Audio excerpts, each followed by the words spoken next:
Bonjour Pierre. Bonjour Nicolas. Première question pour démarrer. Peux-tu nous présenter en quelques mots la société Remake? Alors, Remake Asset Management, c'est une société de gestion qui est dédiée à la gestion de fonds immobiliers destinés à la clientèle particulière, donc à vocation à gérer des SCPI, des sociétés civiles, etc.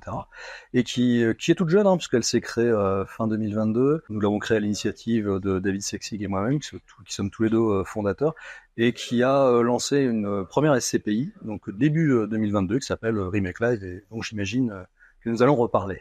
Qu'est-ce qui vous a poussé, après plusieurs années dans les différentes sociétés de gestion, à créer votre propre société de gestion? Alors oui, alors pourquoi on lance une société de gestion? Un jour on se réveille en disant je vais faire une société de gestion. En plus, dans l'environnement qu'on connaît, on peut se dire mais t'es sûr que t'as lancé au bon moment? Oui, on a lancé au bon moment, mais c'est de la chance. On va pas se mentir, c'est l'opportunité d'une rencontre, d'un moment qui fait qu'on lance une société de gestion.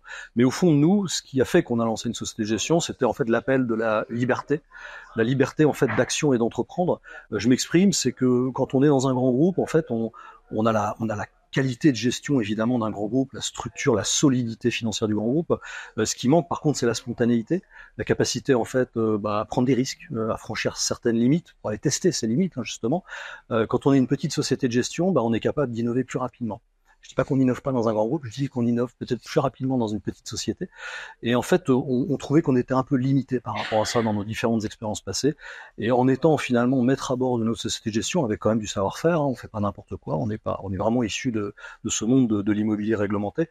On peut se libérer totalement sur les idées qu'on peut promouvoir au sein de Remake Asset Management. Et justement sur la spécificité de la SCPI Remake Live, qu'est-ce qui fait que cette SCPI, elle est différenciante sur un marché qui est déjà très concurrentiel? Alors je fais le lien avec la question précédente, c'est que je pense qu'une une SCPI sans commission de souscription, premier paramètre différenciant de cette SCPI par rapport à une autre, je pense qu'elle aurait été difficile à lancer dans un grand groupe qui avait déjà des SCPI avec commission de souscription, tout simplement pour des problèmes de différenciation de produits. Pourquoi il y a des coms d'un côté de souscription, pourquoi il n'y en a pas de l'autre? Je me place à la place du client, c'est un peu bizarre, quoi. Donc du coup, le fait d'être indépendant et de lancer un produit comme celui-là, il n'y a pas ce genre de questionnement. Donc le premier paramètre, c'est effectivement l'absence de commission de souscription. La plupart des SCPI historiquement ont des commissions de souscription, 8%, 10%, 12%, quand même beaucoup d'argent. On parle bien d'un pourcentage du cash qui est investi. C'est pas des loyers, c'est du cash. Et en contrepartie, des frais de gestion relativement bas. Oui, c'est vrai. Les commissions de gestion dans les SCPI classiques sont pas très élevées, notamment par rapport aux autres placements immobiliers. On a choisi le modèle sans commission de souscription. La contrepartie, c'est qu'on a plus de frais de gestion. Pourquoi on a fait ça? C'est pas pour se faire plaisir, c'est simplement qu'on a voulu rapprocher le monde de la SCPI, qui est un produit d'épargne, comme un autre, presque. On a voulu le rapprocher des autres produits d'épargne. Par exemple, les OPCVM, actions, obligataires. Vous n'avez pas de frais d'entrée dans ces produits-là, généralement. Très peu. En revanche, vous avez des commissions de gestion qui sont plus élevées. Oui, plus élevées que les SCPI classiques. Ces commissions de gestion plus élevées, elles servent à quoi? Au lieu de rémunérer les réseaux de distribution sur la commission de souscription, on rémunère les réseaux de distribution sur la commission de gestion. Donc on a déplacé cette commission sur la commission de gestion. Ça, c'est le premier paramètre. On a un deuxième paramètre qui est, à notre sens, aujourd'hui extrêmement percutant, je dirais, c'est que c'est une SCPI qui est diversifiée, sectoriellement, géographiquement. Alors il y en a beaucoup qui le font, donc on a l'impression de ne pas comprendre en fait la différence entre ces plusieurs produits, mais aujourd'hui c'est la vraie stratégie qui marche. Quand vous avez une SCPI thématique qui investit dans une classe d'actifs spécifique, vous suivez ce marché. Si ce marché-là tombe, par exemple le bureau en Ile-de-France, c'est le cas, c'est compliqué d'assurer la perf. Et vos clients ne comprendront pas pourquoi on vous a emmené dans ces stratégies-là il y a quelques années. Quand vous êtes dans une SCPI diversifiée, vous avez la liberté d'investir finalement là où c'est le plus opportun d'investir. Je termine par juste un élément. Une SCPI, c'est un produit qui est benchmarké. Ça veut dire quoi? Ça veut dire qu'en fait, elle est comparée par rapport aux autres. Qu'est-ce qui vous fait choisir une SCPI par rapport à une autre? Probablement sa perf passée, oui, mais aussi sa perf actuelle et ce qu'elle pourrait donner en termes de performance future demain. Qu'est-ce que vous regardez finalement? Le niveau de performance, on est d'accord, que ce soit sur long terme ou moyen terme. Nous pensons que la SCPI, c'est un produit qui est benchmarké et que ce qui fait la différence, à la fin, c'est surtout la performance faciale. Et donc, aller chercher des rentabilités élevées. Et justement, tu parlais des performances. Depuis le lancement de la SCPI, Remake a des performances qui sont très au-dessus de la moyenne. Comment tu expliques ces performances? Et C'est quoi la recette? Alors, on a configuré en fait notre SCPI sur le long terme. Quand on souscrit dans une SCPI, c'est pour un horizon d'investissement de 10 ans. On le répète, on fait pas du trading sur une SCPI. C'est pas parce qu'il n'y a pas de frais d'entrée et que même s'il y a des frais de sortie jusqu'à 5 ans, on n'est pas là pour spiler sur une SCPI. On est là pour investir et c'est un produit de fonds de portefeuille. Donc, on va sur le long terme. Nous, on a constitué cette SCPI avec une performance cible d'un peu moins de 6%. 6% taux de rendement interne, donc c'est la performance sur 10 ans annuelle. Bon, il se trouve que les première année, on a fait 7,64 de taux de distribution, 7,79 la deuxième année. Ah, c'est beaucoup plus que ce qu'on avait prévu. Oui, enfin, on va pas dire qu'on va continuer comme ça, c'est simplement qu'on a profité d'une vraie opportunité de marché. Quand tout le monde, enfin, tous les acteurs de l'immobilier finalement ont arrêté de lever des sous, se sont retrouvés plutôt dans des situations où ils devaient rendre les sous, donc des situations de liquidité, vous imaginez bien qu'il y a eu plus de vendeurs que d'acheteurs dans le marché. Forcément, quand vous êtes un des rares acheteurs à intervenir dans un marché très vendeur, et que les taux de rendement remontent, bon, il n'ignorait pas que les taux directeurs ont largement remonté entre 2022 et aujourd'hui, eh bien vous êtes face à des vendeurs qui sont stressés, des vendeurs qui ont besoin de vendre. Donc quand vous avez besoin de vendre, vous acceptez de négocier, et vous acceptez de vendre moins cher. C'est ce qui se passe aujourd'hui, c'est que si vous avez du cash aujourd'hui, vous avez de superbes opportunités d'investissement, parce que vous avez peu de concurrence à l'achat, et pas mal de vendeurs qui ont besoin de vendre. Donc ces performances s'expliquent en fait par un market timing. On a démarré cette SCPI au bon moment, c'est le facteur chance, on va pas se mentir. Après, il y a aussi probablement un peu de talent parce qu'on arrive à faire poursuivre cette performance le plus longtemps possible, mais la performance long terme de cette SCPI, c'est autour de 6%. D'accord, donc 6% sur le long terme, et si on se projette à court moyen terme pour 2024, c'est quoi vos prévisions? Pour 2024, on a fixé les acomptes de distribution au même niveau que l'année 2023. Donc pour l'instant, on suit la même tendance. On verra si on doit ajuster. Enfin, on serait ravi de dépasser les 7% de taux de distribution cette année. Enfin, c'est notre objectif personnel, mais on va l'écrire nulle part. Voilà, c'est un objectif de gestion. Et justement, tu parlais de ce marché en 2023 qui a été pour le moins chahuté. Ouais. C'est quoi ta vision aujourd'hui sur le marché immobilier? Pour quelles raisons il y a des SCPI aujourd'hui qui sont en grande difficulté et d'autres qui performent comme Remake? Et est-ce que c'est le bon moment d'investir en immobilier? Est-ce que c'est pas encore un peu tôt? Alors on entend plein de choses sur les SCPI. Alors on parle des SCPI, mais je vous rassure, il y a des problèmes sur tous les fonds immobiliers. Donc on jette pas l'eau propre sur les SCPI. On a des sujets de liquidité sur tous les fonds immobiliers en Europe. Il y en a eu en Angleterre, c'était il y a 1 an et demi. Il y en a aussi sur les fonds ouverts allemands maintenant. Ça a pris un peu de temps avant d'arriver. La vague a fini par arriver en Allemagne. Ça arrive aussi en France. Donc attention, c'est pas un problème franco-français, c'est pas un problème lié à la SCPI, c'est un problème lié à la liquidité de l'immobilier. Il n'y a pas de liquidité ou très peu. Voilà, boum.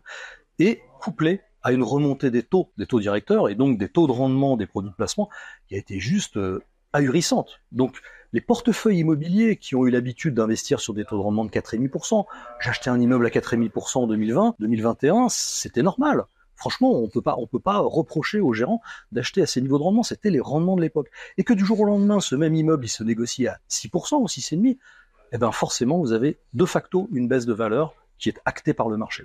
Et ces baisses de valeur, elles sont plus ou moins violentes entre les classes d'actifs, le bureau, le commerce, la santé, bien évidemment, plus ou moins violentes en fonction du millésime de votre SCPI. Si vous avez acheté au pic du marché, la marché est haute. Si vous avez acheté peut-être un peu avant, la marche est moins haute. C'est pour ça que vous avez certaines SCPI qui se comportent pas très bien en termes de valorisation et de liquidité, et puis d'autres, même si elles sont plus anciennes, traversent le sujet, traversent la crise. Donc ce n'est pas un problème de SCPI, c'est un problème en fait de taux, de remontée des taux, de stratégies d'investissement monothématiques qui rétrospectivement auraient pu être différentes, mais je ne jette pas l'opprobre. Je dis simplement, en fait, une chose qu'il faut bien avoir en tête, c'est que quand on investit dans une SCPI, je pense, mais en tout cas, ma philosophie, c'est que je vais chercher du rendement. Donc, j'ai un prix d'entrée, j'ai du loyer, j'ai mon rendement, et puis c'est un produit pour ma retraite, donc c'est un complément de revenu, donc c'est ce que je cherche. Eh bien, ce produit les rendements, les dividendes, en fait, ce qu'on constate sur la plupart des SCPI, anciennes ou pas, c'est que ça bouge pas des masses. Pour l'instant, oui. J'ai pas dit que ça bougerait pas, mais en tout cas, ils sont assez résilients. Donc, il y a des sujets, il y a moins de sujets sur les taux de distribution que sur les sujets de valorisation qui sont complètement liés au contexte de marché et à la remontée des taux. Les taux, ils pourraient peut-être rebaisser à la fin de l'année, donc on serait peut-être au bout du tunnel sur les produits, sur les valorisations immobilières. Toi, tu envisages une probable baisse des taux pour éventuellement fin 2024. Alors, la SCPI, c'est un produit d'épargne. J'achète une SCPI à 4,5% de rendement il y a 2 ans, c'était génial. Aujourd'hui, on me dit, tiens, j'ai une SCPI à 4,5%, excuse-moi, je vais faire du livret A. Qu'est-ce qui se passe ? J'ai plus de souscripteurs.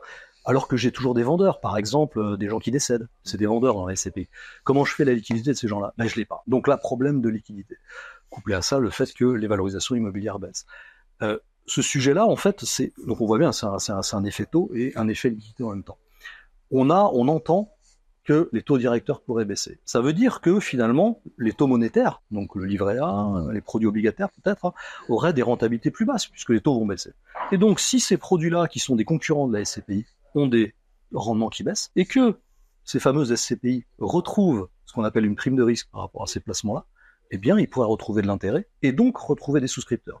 Et qui dit retrouver des souscripteurs, dit liquidité. Donc c'est peut-être la sortie qui pourrait se produire. Ça viendra pas vite, rapidement, tout de suite, mais si les taux baissent, c'est ce mécanisme-là qui pourra se mettre en marche, qui serait favorable évidemment pour tout le monde, les anciens investisseurs comme les nouveaux, comme Rimec aussi, dont on profiterait d'une revalorisation des prix de nos immeubles. Toi, est-ce qu'il y a d'autres classes d'actifs, d'autres thématiques qui t'intéressent? Et si tu devais donner un conseil d'investissement, aujourd'hui, sur quoi tu investis ou sur quoi tu investirais dans le contexte actuel? Alors, si je restais dans l'immobilier, si je devais choisir un autre produit que Rimec Live, moi je choisirais des SCPI qui se sont constitués récemment parce que je joue avec des balles neuves. Les balles neuves coûtent pas cher aujourd'hui, donc je joue avec ça. Et donc il vaut plutôt des SCPI récentes, des SCPI sans frais d'entrée ou avec frais d'entrée. Franchement, il y en a pour tout le monde. Je pense à Comet qui est assez récente, Iroko qui est un peu ancien, plus ancienne que la nôtre, mais grosso modo, ces produits-là qui investissent dans le marché leur patrimoine. Donc ça, c'est quand même un gage de performance, au moins sur le court terme. On verra pour le long terme, au moins sur le court terme. Qu'il y aurait autre chose que tu souhaiterais communiquer à nos clients, une question qu'on t'aurait pas posée, à laquelle tu aurais aimé répondre? En fait, aujourd'hui, c'est vrai que chez Remake Live, on a le focus sur la performance qui est très puissant. Donc on est sous les projecteurs sur la performance. On a beaucoup collecté l'année dernière dans un marché qui était très bas, 270 millions d'euros de collecte quasiment. C'est beaucoup pour une petite société de gestion et pour un produit nouveau par rapport à nos confrères, enfin certains de nos confrères en tout cas. On a aussi lancé dans la SCPI une innovation, personne ne l'a fait, c'est qu'on investit entre 5 et 10% de la collecte dans une poche sociale. Pourquoi ce truc-là, une poche sociale, pourquoi faire? Mais après tout, voilà. On n'en parle pas beaucoup parce qu'on n'en fait pas commerce, c'est un principe déjà fondamental. On va un peu communiquer sur, grosso modo, les volumes d'investissement qui ont été faits dans quelques temps. Mais en fait, cette poche sociale, elle investit donc une partie de la collecte dans des actifs à fort contenu social, par exemple du logement social. Pas seulement, mais par exemple. Ça fait 2 ans que la SCPI existe, elle fait à peu près 430 millions d'euros de capitalisation aujourd'hui, donc elle a 43 millions d'euros d'allocation potentielle sur cette classe d'actifs. On en a investi les 2 tiers, on en a engagé les 2 tiers aujourd'hui, et on a produit plus d'une centaine de logements sociaux, très sociaux parfois, qui n'auraient sans doute pas pu sortir si Remake Live n'était pas intervenu. Pourquoi? Parce que cette poche-là, elle va avoir la capacité d'investir potentiellement jusqu'à 0% de rendement. Jusqu'à. C'est-à-dire qu'on investit à 0%, mais on va pouvoir aller très bas dans les niveaux de rentabilité en échange d'une performance extra-financière et notamment d'ordre social. Donc plus l'actif est social, plus l'exigence de rentabilité sera basse pour aider ces opérations à sortir. Et on a des opérations très emblématiques sur lesquelles on va pouvoir communiquer qui démontrent une chose, c'est qu'on arrive à faire de la perf sur Remake Live. On arrive en parallèle à investir sur des actifs non rentables. Et ce qu'on avait juste envie de vouloir démontrer aux clients, aux investisseurs, c'est que ça coûte pas cher de faire du mieux en fait, à la preuve. Et c'était un peu la démarche qu'on voulait avoir avec cette poche sociale, donc sur Remake Live. Merci Nicolas. Merci Pierre. Merci pour ton accueil. À bientôt.